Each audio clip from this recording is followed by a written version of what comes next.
All right, so this is what we consider to be the most problematic part of our yard.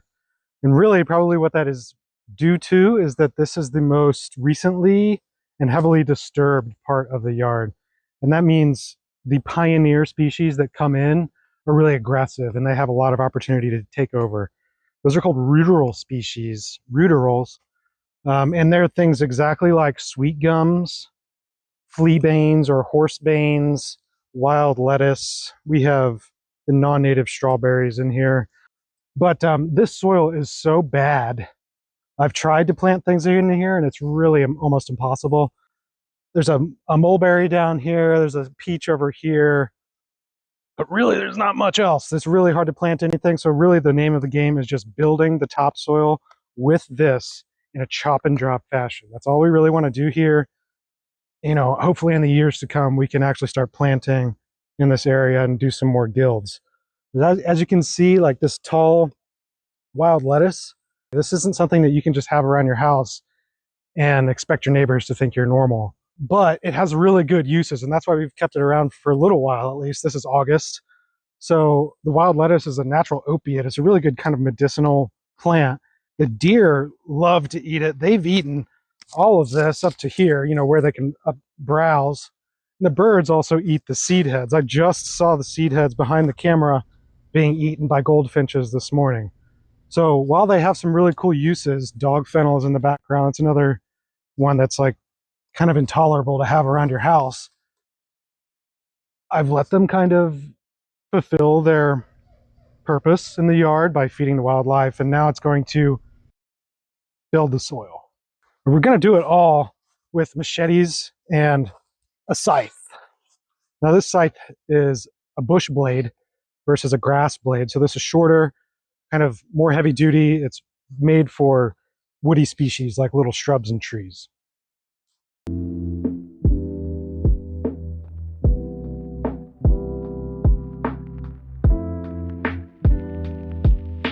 All right, class, one thing I wanted to touch on more is why it's necessary to do this. I'll show you an aerial shot that shows the colony of sweet gum trees that are here. This is a sweet gum, that's a sweet gum, this is a sweet gum. Here are more sweet gums. You can imagine if I let all these go, it's going to become a forest of sweet gums in no time. And that's okay for some people, but that's not what we want to do at this property in this space. So we're intervening, right? We are interrupting the first stage of succession. You can imagine after this has been disturbed, this is bare soil in that case, the species that pop up in there and are able to colonize quick. They take over fast because they have no competition. This is the competition. We have to be the competition to decide that no, sweet gums are not what's going to go in this area. So that the desirable ones in the mid to late succession stage come about with our help.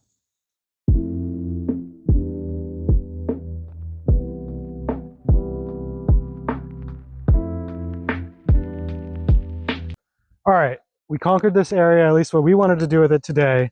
And I wanted to show you the difference of what we left versus what we took out. A lot of what we left are these warm season native grasses. I don't particularly know what this is. It's probably a blue stem, but it's just now coming up in the warm season. So we're going to keep that. Another one we kept is sorghums, which we seeded here. But sorghum is an excellent chop and drop plant. There's science behind it, and it's edible. So of course we should keep it around. You'll see a couple of them scattered around. Another tree that we kept are oaks. Now some oaks are the kind of early succession tree, but we're going to keep oaks because they are a keystone species. So we kept a few of the oaks in here. They might not reach maturity, but we kept them. This is like a raspberry or something. Who cares? We kept that one. We have purple coneflower echinaceas. That's a great one to have, obviously. And check out this guy. We kept this one because this is a nitrogen fixer. This is partridge pea. And although it is a pioneer kind of ruderal species that's found in crappy soils like this, we wanted to keep it around because it's nitrogen fixing. Whenever you see seed heads, take some seeds off and just scatter them. It's hasten the process of succession. Scatter them. What else did we find here? pink echinaceas. We planted an elderberry that the deer like to eat, obviously. Haha. Same with this crab apple. It's ornamental crab apple. We might use it for grafting one day, but the deer love to eat this guy too. One of the cooler species we kept is goldenrods, whenever we found those. This is another reason you got to develop your plant eyes. How's anybody going to know what this is unless they have their plant eyes? Develop your plant eyes so that you can recognize goldenrods and keep them in your yard.